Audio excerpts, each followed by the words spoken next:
ஒருவன் முதலாளி, உலகில் மற்றவன் தொழிலாளி. விதியை நினைப்பவன் ஏமாளி, அதை வென்று முடிப்பவன் அறிவாளி.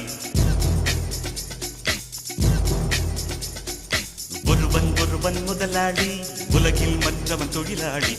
விதியை நினைப்பவன் ஏமாளி, அதை வென்று முடிப்பவன் அறிவாளி. பூமியை வெல்ல ஆயுதம் எதற்கு, பூப்பறிக்க கோடரி எதற்கு, பொன்னோ பொருளோ பொற்களம் எதற்கு, ஆசை துறந்தால் அகிலம் உனக்கு.